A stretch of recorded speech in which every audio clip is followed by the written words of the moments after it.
नमस्ते दोस्तों, स्वागत है आप सभी का एक बार फिर से आपके अपने चैनल या स्टॉक्स में। चलिए लेके आया हूँ आपके लिए कुछ दो पेनी स्टॉक के बारे में बात करने वाले। इन दोनों पेनी स्टॉक की कुछ क्वांटिटी आज मैंने भी बाय करी है। ठीक है, बहुत दिनों के बाद कुछ स्टॉक्स मैंने खुद बाय करे और ये बहुत पुराने स्टॉक्स हैं हमारे, तो आप बोल सकते हो इनको हमने एवरेजिंग किया है और कुछ नहीं किया है। तो दिखाया तो मैं किन दो स्टॉक की बात कर रहा हूँ और डेफिनेटली ये best penny stock to buy now बन सकते हैं जो आपको एक अच्छा रिटर्न बना के दे सकते हैं। और ध्यान सुनना, how to invest in penny stock बहुत सिंपल तरीका है। ठीक है, जो भी आप कमाते हो उसका 2 से 5% हिस्सा सीधा पेनी स्टॉक में इन्वेस्ट करो। ठीक है, आप उसको डिक्रीज भी कर सकते हो, उसको इंक्रीज कर सकते हो बाय द टाइम, जब आपको एक्सपीरियंस हो जाए, जब आपको ऑलरेडी 200-300% का गेन किसी पेनी स्टॉक में आ चुका हो। अगर आ गया है ऐसा, तो आप फिर अपनी कैपिटल को इंक्रीज कर सकते हो, मतलब पेनी स्टॉक का जो चंक है 2% को उसको बढ़ा के 10%, 5% भी कर सकते हो। अगर नहीं करा आज तक कभी, तो ये गलती मत करना कि भैया मैं एक पेनी स्टॉक में डालूंगा 1 लाख रुपए और वो पैसा कमा के देगा। कभी नहीं देगा, क्योंकि पेनी स्टॉक का चलने का तरीका सेम हर एक मल्टीबैगर स्टॉक की तरह होता है। वो भी 10 से 5 साल तक एक रेंज में अटक जाता है।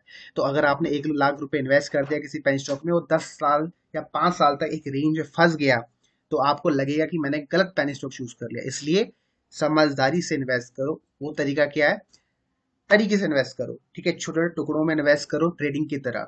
ठीक है, और जब आप एक एक्सपीरियंस होल्ड कर लोगे, तब आपको समझ आ जाएगा कि किन पैसों को छोड़ना है, किनको बाय करना है। अभी आपको नहीं समझ आएगा किनको ही बाय करना है, इसलिए बोल रहा हूँ ये फॉर्मूला अप्लाई करो जो बताया आपको पेनी स्टॉक में किस तरीके से इन्वेस्ट किया जाता है। बाकी जिसको समझ नहीं आता है कि कैसे सिलेक्ट करें पेनी स्टॉक, उसका तरीका ये है, आप कुछ मत करो, सिर्फ मनी मैनेजमेंट फॉलो करो। वो है 2% ऑफ योर मंथली इनकम सीधा जाएगा पेनी स्टॉक में। कुछ मत समझो कैसे एनालिसिस करना है, एनालिसिस करनी है, और पेनी स्टॉक्स भूल जाओ, सिर्फ ये फॉर्मूला अप्लाई कर लो। ठीक है, चलिए शुरू करते हैं। लाइक करो, शेयर करो, कमेंट करो। क्योंकि मैं बात कर रहा हूँ जिनको मैंने बाय किया, एक है आपका एक्सेल रियलिटी।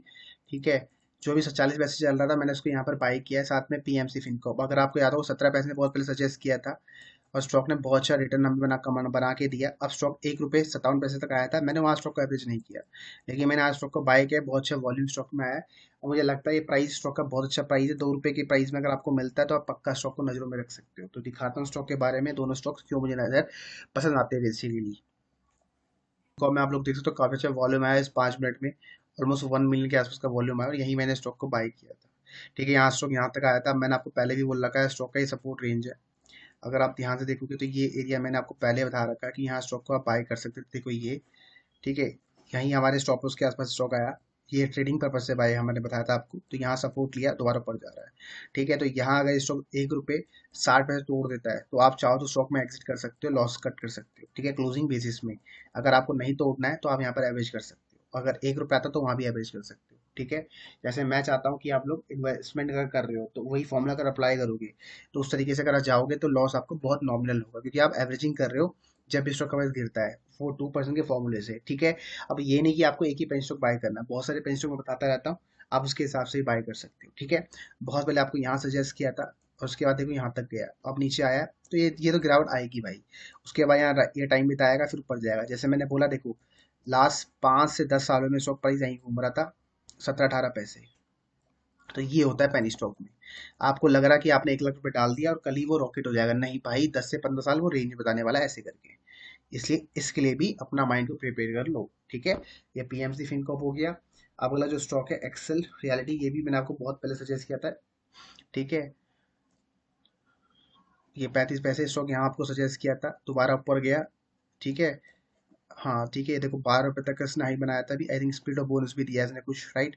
दोबारा 35 पैसे स्टॉक आ चुका है। अभी 20 पैसे का लो बनाया था, 170 पैसे गया था। तो यही स्टॉक को नजरों में रखो, स्प्लिट और बोनस लगातार देता रहता है, इसी वजह से स्टॉक मुझे अच्छा लगता है, काफी अच्छा वॉल्यूम स्टॉक में आता है।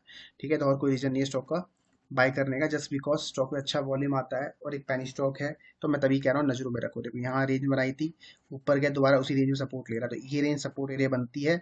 अभी बोल रहा हूँ 27 पैसे से लेके अगर 30 पैसे स्टॉक मिलता है तो पक्का बाय करना। तो वहां पर जाओ तो आप एक जीटी ऑर्डर प्लेस कर सकते हो, जिनको करना है, मतलब 31 पैसे, 20 पैसे, 25 पैसे, 26 पैसे, 28 पैसे, 29 पैसे, 30 पैसे, यहाँ सबके आप जीटी ऑर्डर प्लेस कर सकते हो अपनी क्वांटिटी के हिसाब से, अपने मनी मैनेजमेंट के हिसाब से। तो ये दो स्टॉक डेफिनेटली मुझे लगता है आपको फ्यूचर में अच्छा रिटर्न दे सकते हैं। फ्यूचर का मतलब फ्यूचर होता है, शॉर्ट टर्म में ये आपको रिटर्न नहीं देंगे, फ्यूचर में देंगे, ठीक है।